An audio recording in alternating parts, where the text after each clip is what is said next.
Hey, Motorman here. I've got some new accessories for my 2020 Electric Glide.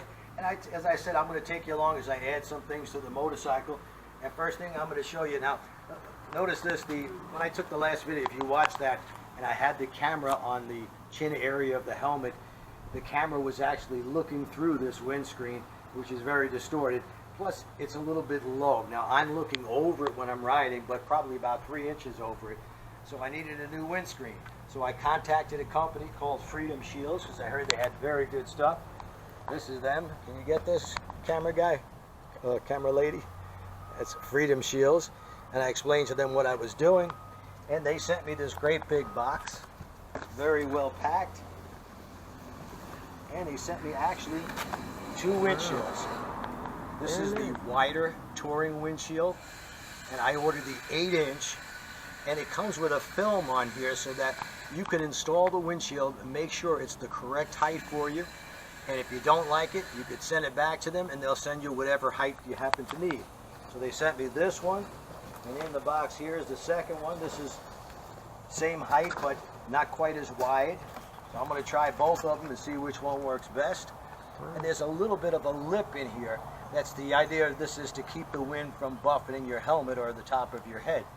So I want to thank Freedom Shields for doing that. Obviously, they like people to know about their product. They're proud of it, as well they should be. And if you saw the review that I did on the exhaust comparison, and I mentioned in that video, Vance and Hines and Cobra and any other manufacturer, if you'd like to have your product reviewed, send it to me. And of course, I sent them an email as well, both of those companies, in fact 3 or 4 companies, and I was astounded by the absolute silence I got, except for one manufacturer, and that is Tab. Tab has a new 4.5-inch slip-on muffler. I'll show you what that looks like.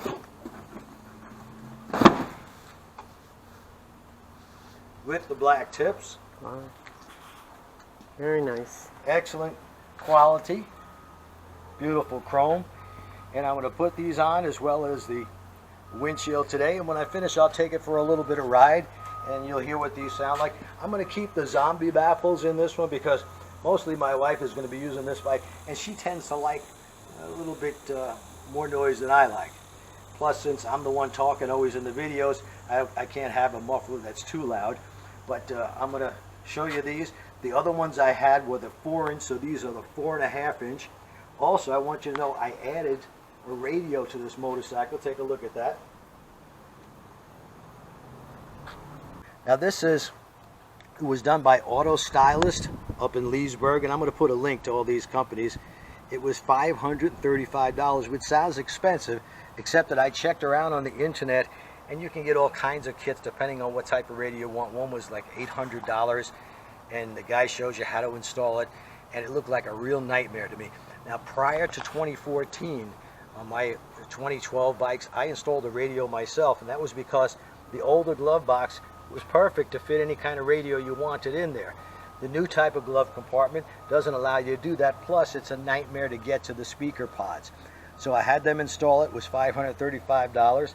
Sounds great, up to about 75, 80 miles an hour, depending on how much wind and stuff you got. You could hear it perfectly. I may add a small amplifier to it, but I think it's worthwhile to have if you like radios. As I said, since my wife is going to be riding this bike, she loves to have the radio, so I had that installed. And I guess if you consider the amount of work that it now takes, and by the way, this front piece here fits very nicely, and it looks factory the way they did this. So the Auto Stylist actually purchased this piece right here where the radio fits in, and then I just got a Kenwood Marine radio. It's got Bluetooth and USB and everything else on it, and added 2 speakers to it. So total with the installation and everything, $535. Yeah, it's a little high, but not too bad. I'll put a link down there. And of course, you could find these things if you're really good at doing it yourself and you're not afraid to do electronics kind of stuff. Yeah, you could install this and probably save some money. But I decided to have somebody do it. They didn't give me a break or anything. In fact, they wouldn't even let me video the installation. I'm not sure why. They had a bunch of excuses for that. But anyway, the radio's in, works good. Now I'm going to spend the next couple hours putting on the exhaust and the windshields, and I'll get back to you. Okay, I'm ready. Don't talk. Why can't I talk? There's no reason for you to talk. I'll do the talking. So I can't add. Go ahead.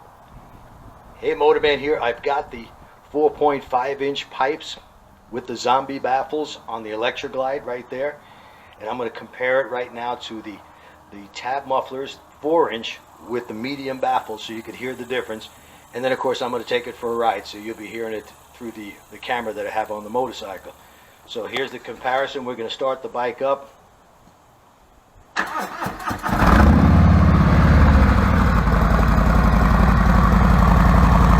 That's right about 1400 RPMs.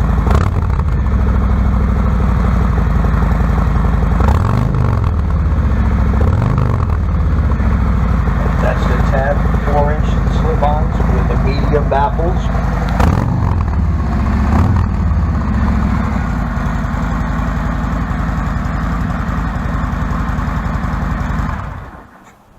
Now these are the new 4.5-inch with the zombie baffles.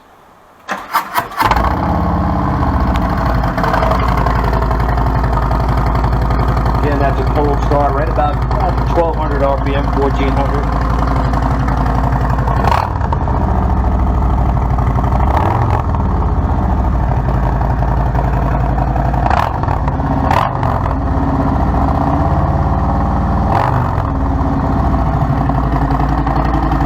I like the sound of them. I'm going to see how loud they are when I'm riding. But not only do they sound great, but they really look good. I mean, that is a mean looking muffler. I didn't think it'd make that much difference, just a half-inch bigger. But the black chips, thicker 4.5-inch mufflers look terrific on that bike. Alright, I'm going to pull out now and take it for a ride.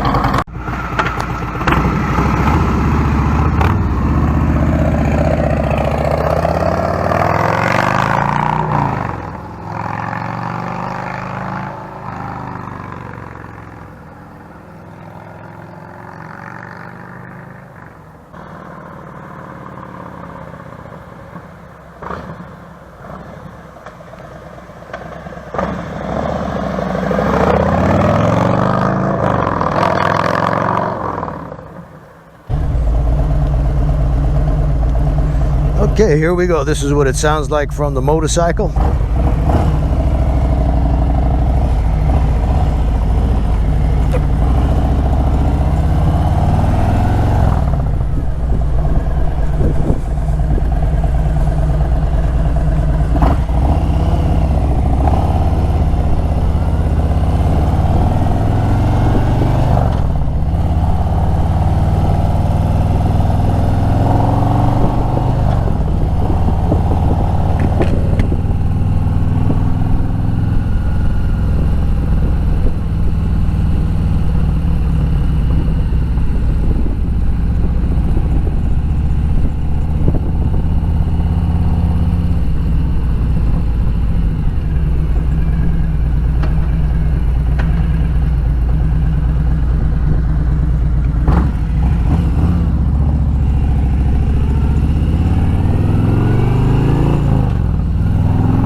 Well, that really sounds good when you let off the gas.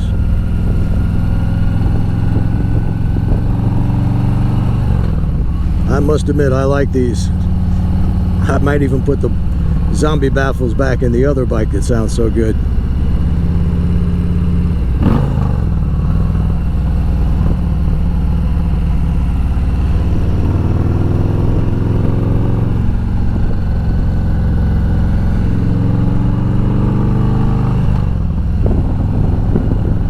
That's 2,500 RPM in 4th gear. In 5th gear at 2,200 RPM. It's actually not loud unless you throttle it. When I throttle the bike, yeah, then you can hear the exhaust, but just cruising along, that's more than acceptable.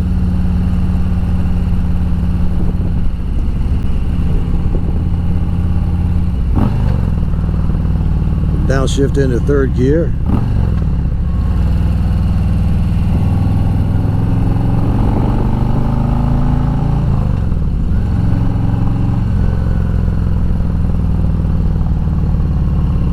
by the way, I've got the Freedom Shield. This is an 8-inch shield on the motorcycle, courtesy of Freedom Shields. And I'm looking about probably 2 or 3 inches over it. I'm not sure yet till I watch this video if the camera is looking through the shield. But either way, there's no distortion. And I've noticed no head buffeting. So I think I got the right size. Maybe not the right size for a camera, but the right size for cruising.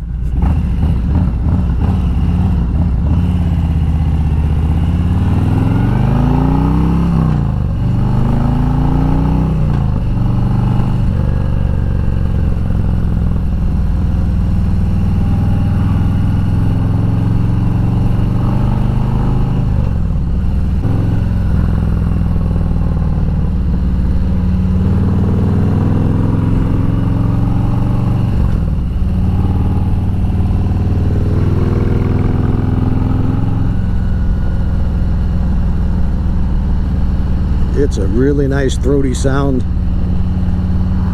not harsh at all. I'm digging these pipes. As I said, I emailed Vance and Hines and Cobra and I think S&S, a couple of other manufacturers, and said if they want their pipes reviewed, send me a set and I'd be happy to do that. I heard nothing from them. I guess when you get to a little too big, you really don't care. Tab understands that when I did the review on the muffler, it got all kinds of hits. By the way, if you like these reviews, you like my videos, I hope you give me a thumbs up and hit the subscribe and hit that little bell on the side there, and every time I come out with a video, you'll be notified immediately.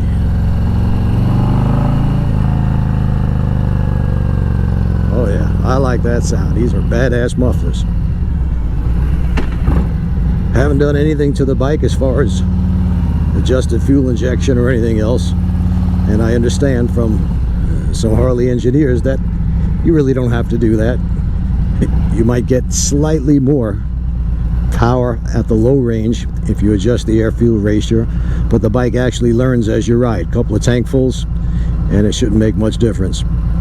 You know, I've got the RDRS system on here, and one of the things about that system is if you're on a hill, you hold the brake, either the front brake or the rear brake, and it stops the bike from rolling back. Now, I never thought I would be able to use that or have any use for it because, well, I'm pretty good with the clutch and throttle. But in this situation right here, I'm usually digging around for my garage door opener, and if I let go of the brakes, the bike starts to roll back and it's tough to hold it. So I just hold that front brake, the bike no longer rolls. It's a good thing. If you're on a hill, of course, that's what it's for. You're on a steep hill, just hold that front brake and it holds the bike there. As soon as you give it a little throttle and release the clutch a bit, it releases. So yes, it is a worthwhile thing to have. Hope you enjoyed this video. Like I said, give me a thumbs up, hit the subscribe button, click that little bell. Every time I come out with a video, you'll get to see it right away. Thanks for watching.